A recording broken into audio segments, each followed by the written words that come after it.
Ho woke up with a terrible pain in his head. His mouth tasted like metal and his body felt heavy.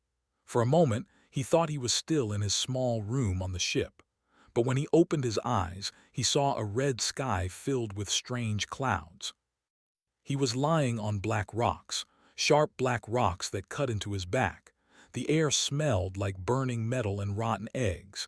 This was not the ship. This was not anywhere he knew. He sat up slowly and looked around. The land was black and red. Tall formations of sharp volcanic glass rose from the ground like the teeth of some giant beast. In the distance, mountains breathed out smoke and orange fire. 3 moons hung in the sky, each one a different color. One was pale white, one was deep red, the third was a sickly yellow. Then he remembered. Captain the cargo hold, the needle in his neck. Ho had worked on the Pale Dawn for 2 years. He was nobody special, just a junior logistics officer who counted boxes and checked lists. He was quiet. He followed orders. He never caused problems. The other crew members barely noticed him, and that was fine. Ho preferred to watch and listen rather than talk. 3 days ago, he had been doing his job in Cargo Hold 7. It was supposed to be empty. The manifest said it was empty, but Ho heard sounds coming from behind a false wall. When he looked, he found hidden containers. Inside those containers were things that made his blood turn cold. Bioweapons, illegal ones, the kind that could kill entire planets, the kind that the Galactic Union would execute you for carrying. Ho was not brave. He was not a hero, but some things were too evil to ignore. He went to Captain's office and told him what he found. He said he would report it to the Union authorities at the next station. The captain had smiled. It was not a good smile. It was the smile of a snake looking at a mouse. Ho, the captain had said, you are a good worker, but you should not have looked in that hold. You should not have come to me. Then strong hands grabbed Ho from behind. He felt a sharp pain in his neck. The world went dark. Now he was here, wherever here was. Ho stood up on shaking legs. He looked down at himself. He was wearing only his standard jumpsuit. No boots, no tools, no communicator, no weapon, nothing. They had taken everything from him. He searched his pockets with desperate hands. Empty, all empty, not even a piece of string or a scrap of paper. In the distance, he saw something rising into the sky, a ship, the Pale Dawn. He could see its familiar shape getting smaller and smaller as it flew away. They were leaving him here, leaving him to die. No, Ho whispered, then he screamed. No, come back, please. But the ship did not come back. It became a tiny dot. Then it was gone. Ho fell to his knees. The sharp rocks cut his skin, but he did not feel it. He was alone, completely alone on a planet he did not know. Then he heard the howl. It came from somewhere beyond the glass formations. It was deep and long and filled with hunger. Other howls answered it. Many others. They were coming from different directions, surrounding him. Ho's heart beat so fast he thought it would burst. He had heard stories about death worlds, planets so dangerous that no intelligent species could survive on them. Class X planets, they called them. The Galactic Union had mapped hundreds of them. They put warning beacons around them. They told ships to stay away. This place felt like a death world. Everything about it screamed danger. The poisonous air, the sharp landscape, the hungry sounds in the darkness. He had to move. He had to find shelter before whatever made those sounds found him first. Ho ran. His bare feet bled on the sharp rocks, but he did not stop. He ran between the tall glass formations, looking for anywhere to hide. The howls were getting closer. He could hear heavy footsteps now, many legs hitting the ground. Fast, so fast. He found a crack in a large rock formation. It was small and dark and smelled terrible. Something had died in there, but Ho did not care. He squeezed his body into the crack and pressed himself against the back wall. Outside, he heard them arrive. He heard sniffing sounds, growling, claws scraping on stone. Through the narrow opening of his hiding spot, he saw shadows moving. Big shadows, much bigger than any earth animal he knew. One of them stopped right outside the crack. Ho held his breath. He could see part of the creature now. Black scales that looked like polished stone, 6 legs, a head with too many teeth, eyes that glowed like hot coals. It sniffed at the entrance of the crack. Its breath was hot and smelled like blood. Ho pressed his hand over his mouth to stop himself from screaming. The creature growled. It tried to push its head into the crack, but the opening was too small. Its teeth snapped inches from Ho's face. Hot saliva dripped onto his skin. Then another howl came from far away. The creature pulled back. It made a sound that might have been disappointment. Then it ran off to join its pack. Ho did not move for a long time. He stayed in that dark crack, surrounded by the smell of death, shaking like a leaf in a storm. Tears ran down his face. He was not a soldier. He was not an explorer. He was just a man who counted boxes on a cargo ship. He was not made for this. But he was still alive. When the 3 moons had moved across the sky and the howls had become distant, Ho finally let himself breathe. He looked at his bleeding feet. He looked at his shaking hands. He thought about Captain and his snake smile. Something changed inside Ho in that moment. The fear was still there. It would always be there. But underneath the fear, something else began to grow, something hard and cold and patient. He would not die here. He refused to die here, not because he wanted to live, but because dying meant Captain would win. Dying meant evil would go unpunished. Dying meant giving up. Ho had never been brave, but he had always been stubborn. Outside the crack, the wind howled across the black rocks. Somewhere the creatures were hunting. Tomorrow the sun would rise on this death world and Ho would have to find water, find food, find a way to survive. But that was tomorrow. Tonight he would stay in this crack. Tonight he would rest. Tonight he would let himself be afraid. Tomorrow he would begin to fight. The first week was the hardest. Ho learned quickly that this world wanted to kill him in 100 different ways. The water in the streams was poison. He found this out when he watched a small creature drink from a pool and die within minutes. Its body twisted and turned black before it stopped moving. Ho had been so thirsty. He had been ready to drink from that same pool.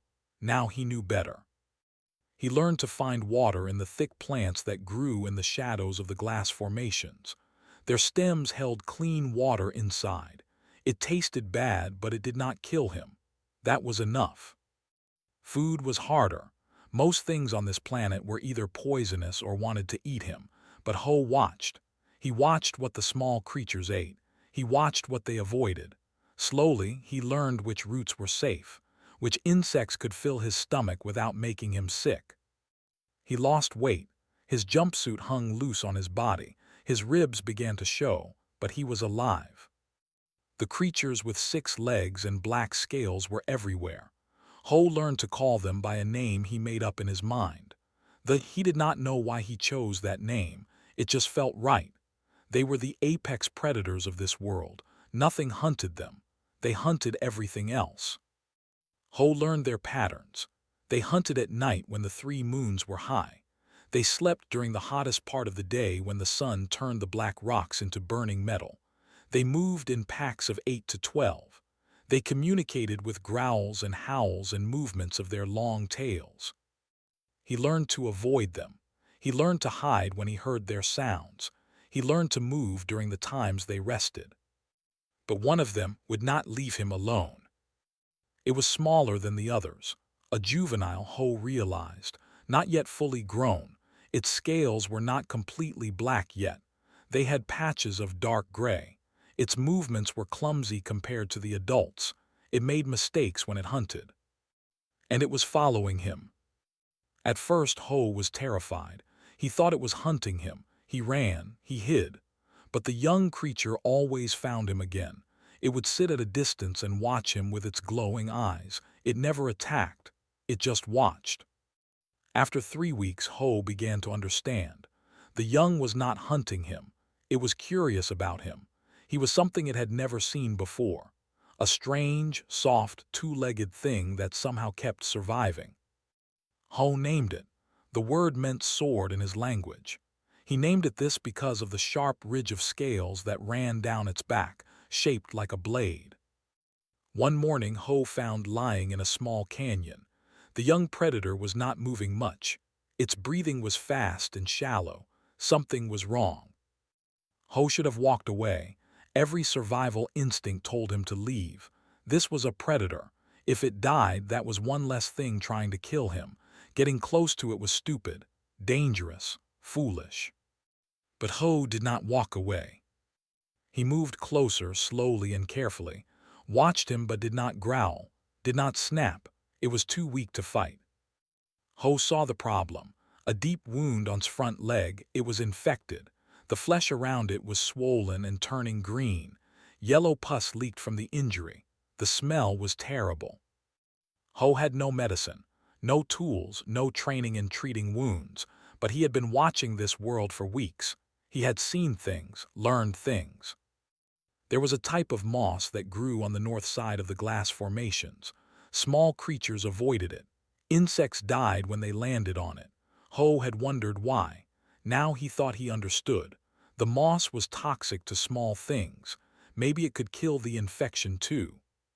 He gathered handfuls of the blue-green moss. He found a sharp piece of volcanic glass and cleaned it as best he could. Then he approached again. The young predator watched him with those burning eyes. It could have killed him. Even wounded, it was stronger than him, but it stayed still. Ho worked quickly. He used the sharp glass to open the wound wider, made a sound of pain but did not attack. Ho squeezed out the infection, cleaning the wound with water from a plant stem. Then he packed the wound with the moss and wrapped it with strips torn from his own jumpsuit. It was rough work, ugly work, but it was the best he could do. For 3 days, Ho stayed near. He brought water. He caught small creatures and left them for the young predator to eat. He changed the moss bandage when it became dirty. On the 4th day, stood up. The wound was healing. The infection was dying. That night, Ho woke up to find something next to him. A piece of meat, fresh and bloody, sat a few feet away, watching. A gift. The predator had brought him a gift. Ho's eyes filled with tears. He did not know why. Maybe it was because he had been alone for so long. Maybe it was because kindness was the last thing he expected to find on a death world. Maybe he was just very, very tired.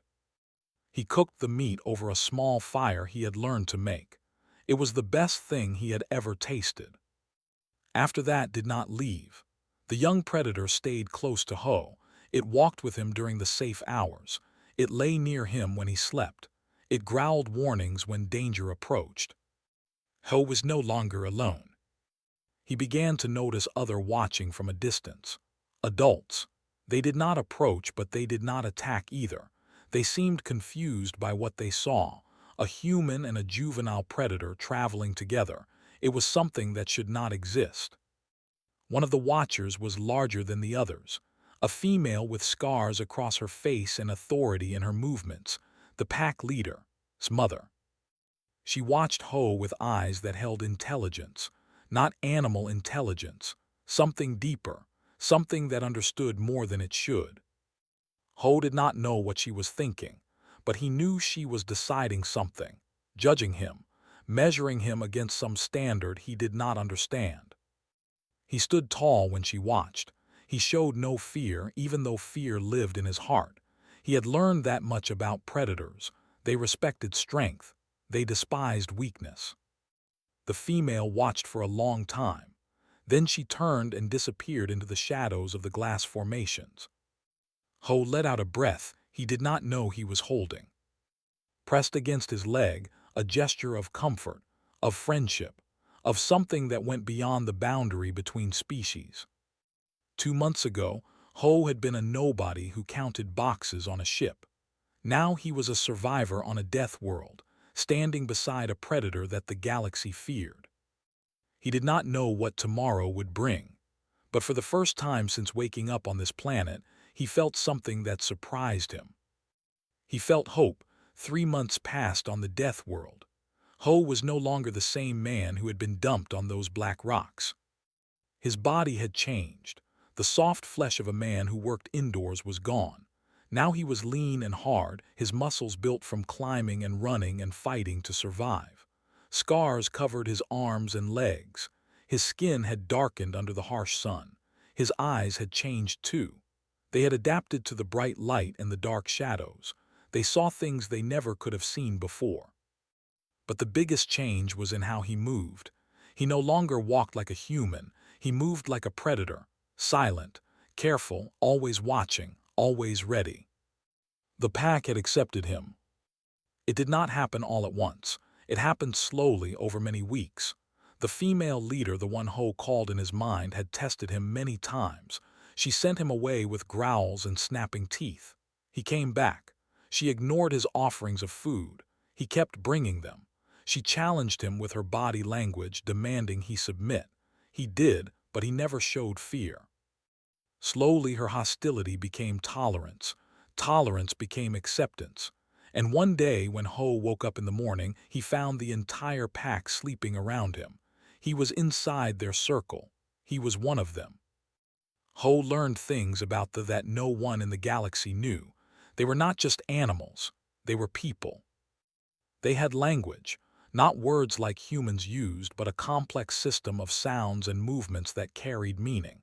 Ho could not speak it perfectly, but he learned enough. He could say danger and food and friend. He could understand when gave commands to the pack. He could read moods from the way the young predator held his tail. They had culture. They buried their dead in special places and howled songs of mourning to the 3 moons. They had ceremonies for young ones becoming adults. They made crude weapons from volcanic glass for ritual combat, not because they needed weapons, but because the making of them meant something. They had love. Ho watched care for the young ones in the pack. He saw how the adults protected each other during hunts. He felt affection when the now-growing predator pressed against him at night. These were not monsters. These were a people that the galaxy had written off as mindless beasts on a planet nobody cared about. Ho's respect for them grew deeper every day. But life on the Death World was never peaceful for long. Another pack came into their territory, a larger pack led by a massive male with one blind eye and a hunger for conquest. They wanted the hunting grounds. They wanted the water sources. They wanted everything. This pack was smaller. They could not win a direct fight, but they would not run. This was their home. These rocks, these glass formations, these hunting paths that they had known for generations. They would fight. Ho knew he should hide. He was human. His skin was soft. His teeth were flat. He had no claws, no scales, no natural weapons. In a battle between packs, he would die in seconds. But the pack was his family now, was his brother, was his mother. He could not hide while they fought and died. He made his own weapon, a long piece of volcanic glass, shaped and sharpened over many hours. It was rough and ugly, but it was sharp, sharp enough to cut, sharp enough to kill. The battle came on a night when all 3 moons were full. The enemy pack attacked from 3 directions at once. The night exploded with howls and the sound of bodies crashing together. Teeth flashed, claws tore, blood sprayed across the black rocks. Ho fought beside. The young predator had grown strong and fast, but he was still not fully adult. He was brave but not experienced, and the enemy pack knew it.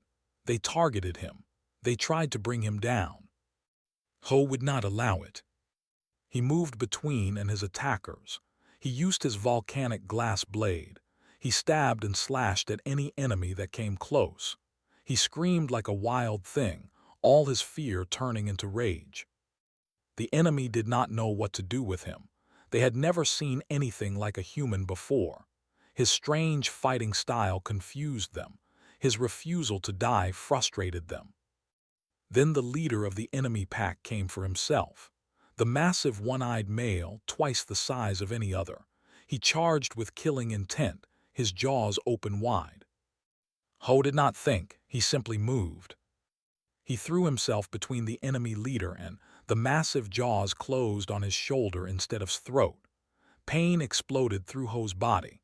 He felt teeth sink into his flesh, grinding against bone. But his weapon arm was still free. Ho drove his volcanic glass blade into the enemy leader's eye. The good eye, the only eye the creature had left. The massive screamed. It released Ho and stumbled backward, blind and bleeding. It howled in pain and confusion. Without its sight, it could not fight. Without its leader, the enemy pack lost their courage. They fled into the darkness, leaving their wounded behind. The battle was over. Spack had won. Ho collapsed on the black rocks. Blood poured from his shoulder. His vision was going dark. He could feel his life draining away. Warm bodies pressed around him. The pack surrounded him, lending him their heat, whimpered and licked his face, stood over him, her eyes showing something that might have been worry. Ho tried to say something, but the darkness took him. He woke up many days later. His shoulder was wrapped in moss and leaves. Somehow, the pack had kept him alive. Somehow, he had survived again. When he could finally stand, came to him. She looked at him for a long time with those intelligent eyes. Then she made a sound, a command, an invitation. She led him through the territory to a place he had never been before, a cave hidden behind a waterfall of bitter water, the sacred place of the pack. Inside the cave, bones covered the walls, ancient bones of ancestors, arranged in patterns that meant something Ho could not understand. But he understood that this place was holy. This place was important. In the center of the cave stopped. She dug into the soft earth with her claws. She pulled something from the ground.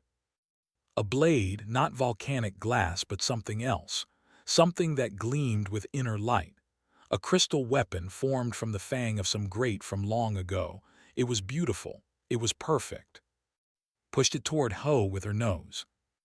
A gift, a treasure, a symbol of everything words could not say. Ho's hands shook as he picked it up. The blade felt warm. It felt alive. It felt right. He looked at the pack that had followed them into the cave, at whose eyes shone with pride. Tears ran down Ho's face. Not tears of sadness, tears of belonging, tears of gratitude, tears of a man who had found family in the last place he expected. He was no longer a survivor. He was pack. He was warrior. 1 year after Ho was left to die, a ship came to the Death World. It was a small research vessel from the Galactic Union. The crew had come to study the planet's strange ecosystem. They did not expect to find anything intelligent.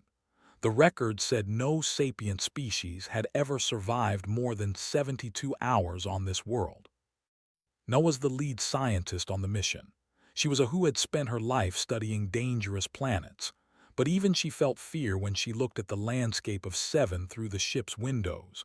Black rocks and red sky, volcanic glass and toxic air, a world designed to kill. The team landed on a flat area near a large formation of glass pillars. They wore protective suits and carried weapons. They were prepared for hostile wildlife. They were not prepared for what came out of the wilderness. The first sign was a howl, then another, then many more coming from all directions. The team raised their weapons, hearts pounding. Shapes appeared between the glass pillars. Black-scaled predators with 6 legs and glowing eyes. The most dangerous creatures on this death world. Creatures that could tear through metal with their claws. There were at least 20 of them. The research team had no chance. Then the creatures stopped. They did not attack, they waited. A figure walked out from among them. Nuss' weapon almost fell from her hands. It was a human. Or at least it had been human once. The man was thin but strong, his muscles visible under skin. His hair was long and wild. His eyes had a strange quality, adapted to harsh light in a way human eyes should not be.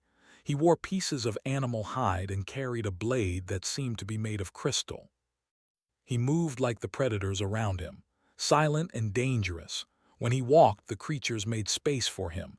When he stopped, they stopped. He opened his mouth.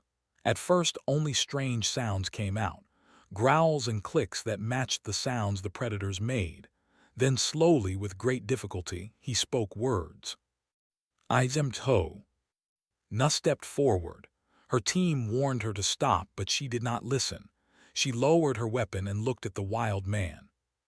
Ho, she said gently, we're from the Galactic Union. We're here to help. For a long moment the man stared at her. His eyes searched her face, looking for lies, looking for threats. Then something in his expression changed. The hardness softened just a little. Help, he repeated.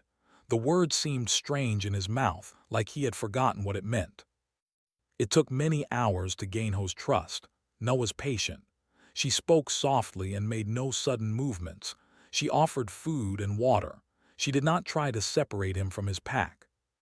Slowly, pieces of his story came out. The cargo ship, the betrayal, being dumped on this world with nothing, surviving against all odds, bonding with the creatures everyone called monsters. Nara recorded everything. Her scientific mind was amazed.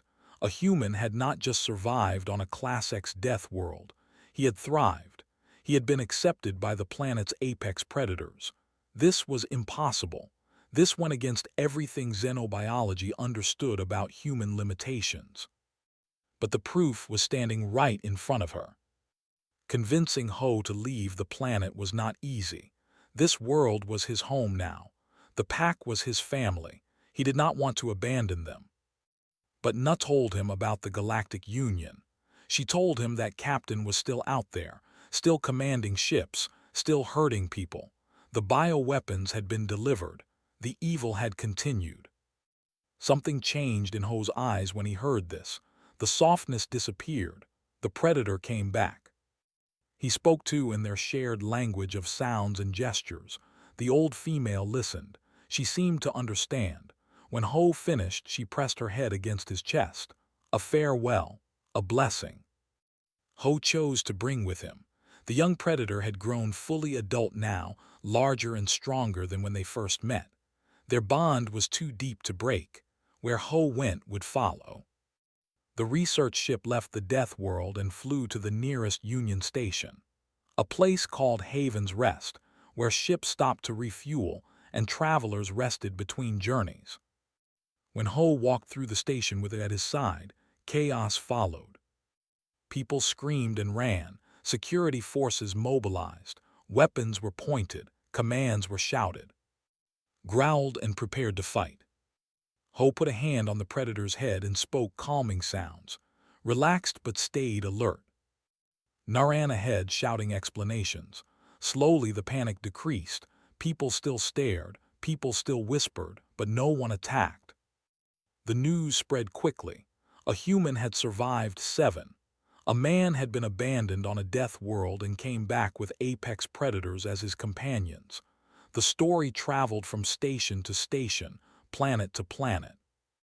Within days, the entire galaxy knew about Ho. Captain heard the news while drinking in a bar on a lawless station called Black Cradle. His glass fell from his hand and shattered on the floor. His face went pale. His hands began to shake. The dead man was alive. The witness he had tried to silence was back, and he was famous now, too famous to quietly disappear. Made calls, he paid money. He hired people who killed for profit. The survivor had to die before he could talk. On Haven's Rest, Ho was learning to be human again. Na helped him. She taught him to speak properly again. She found clothes that fit him. She explained what had happened in the galaxy during his year away. But Ho was not the same man who had been thrown away. He would never be that man again. He did not fit into civilized spaces anymore. He felt trapped by walls and ceilings. He hated the artificial air and the endless noise of people talking about nothing. Only 2 things kept him focused. The first was, the predator stayed by his side always. In a galaxy of strangers was the one constant, the one true friend. The second was a message that arrived on the 5th day. It was from a woman named Jin. Ho remembered her. the quiet communications officer who had been his only friend on the pale dawn. The message was short but important. I saw everything. I have evidence. The captain is on Black Cradle. I can help you find him. Ho read the message 3 times. Then he looked out the station window at the stars beyond. Captain thought he had killed Ho, thought he had thrown away a problem and forgotten about it, thought his crimes would stay hidden forever. He was wrong. Ho touched the crystal sword at his hip, the gift from his pack, the symbol of what he had become. He turned to Na. His words were clear now, his voice was strong. I need a ship. Na looked at him. She saw the determination in his eyes, the fire that would not be. Where are you going? She asked.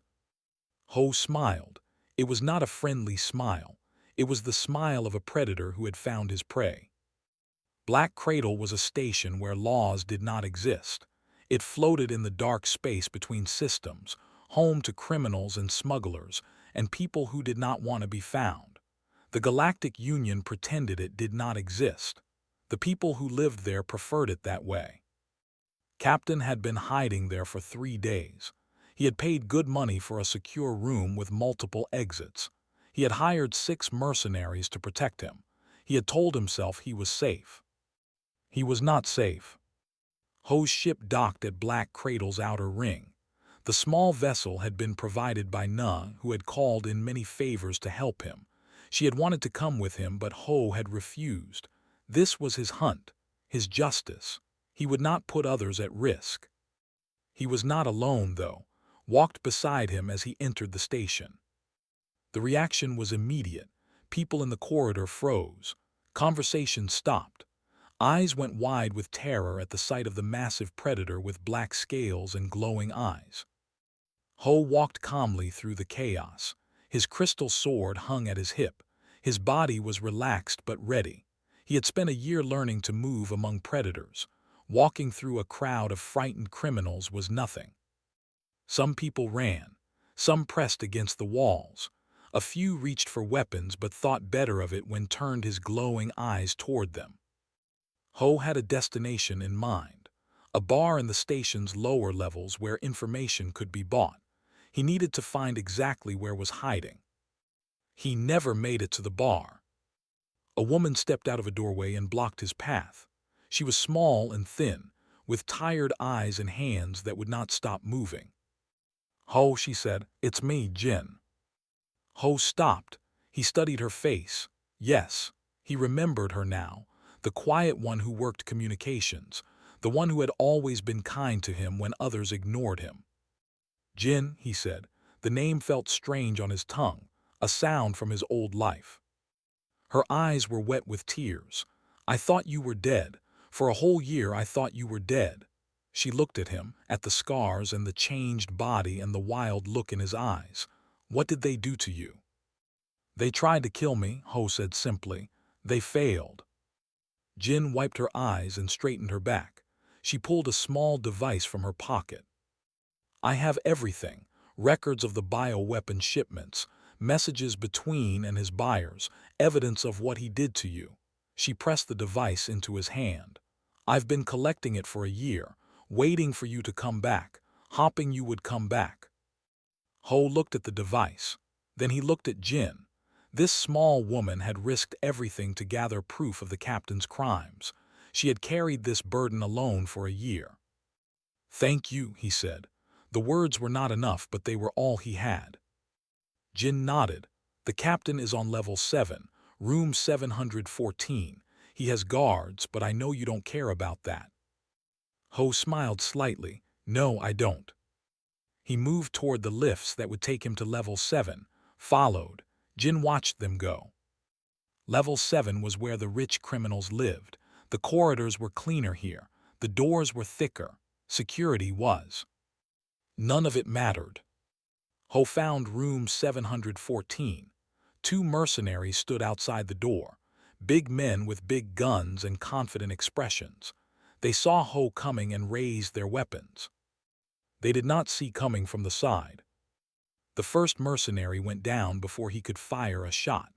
Jaws closed on his arm and threw him against the wall. The second mercenary turned to face the predator, which was exactly what Ho wanted. He moved in fast and low, his fist connected with the man's stomach. His elbow found the man's jaw. The mercenary fell. Ho did not even use his sword. He did not need to. He kicked open the door. Inside, 4 more mercenaries waited. Behind them, cowering in a corner, was Captain. He had gotten fat in the year since Ho had seen him. His eyes were wide with terror. The mercenaries opened fire. Ho was already moving. A year of surviving on a death world had taught him how to dodge, how to read body language and predict attacks, how to turn enemy strength into weakness. Charged into the room behind him. The predator was a storm of teeth and claws. Mercenaries screamed and fell. In seconds it was over. 4 armed men lay on the floor, wounded but alive, stood over them, growling.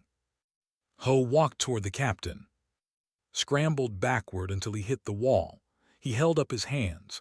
His voice was high and desperate. "Wait, please, I can pay you. I can give you anything you want, money, ships, power, name it." Ho stopped in front of him. He looked down at the pathetic man who had thrown him away like garbage. "You left me on a death world," Ho said. His voice was calm, cold. "You took everything from me, my name, my life, my humanity." "I'm sorry," cried.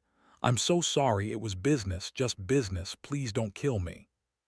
Ho drew his crystal sword. The blade gleamed in the room's artificial light, whimpered and closed his eyes.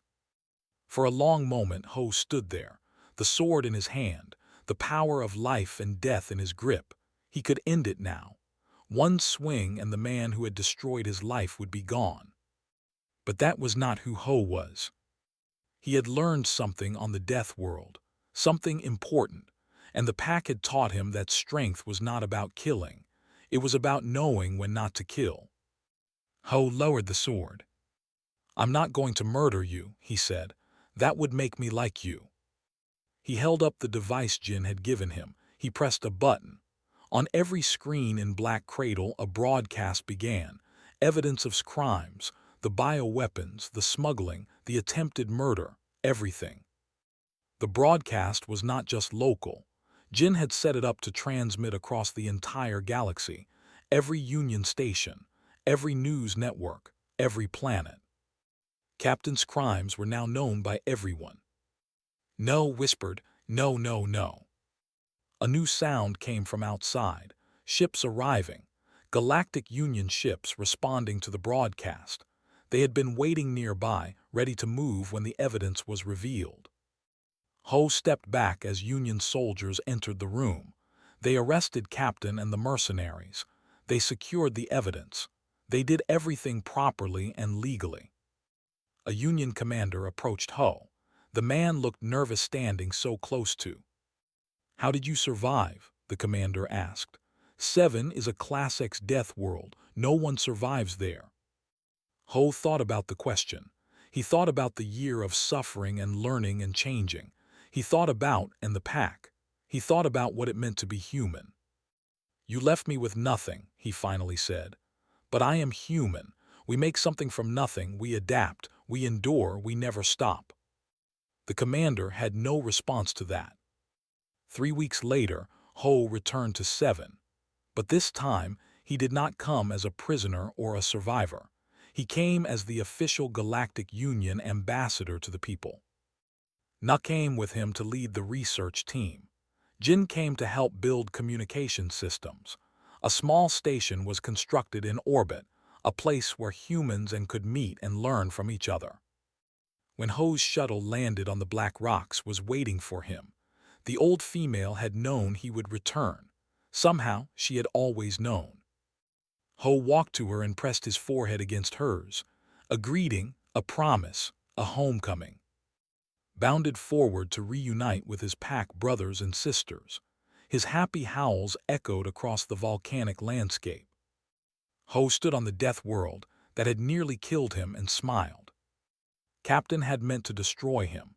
Instead, he had created something new, a bridge between species, a story that would inspire humans for generations, a legend of survival and mercy and strength. They had left him unarmed on a death world. He had returned carrying a sword gifted by his predator companion. And he was finally home. "I'm going hunting." He was home.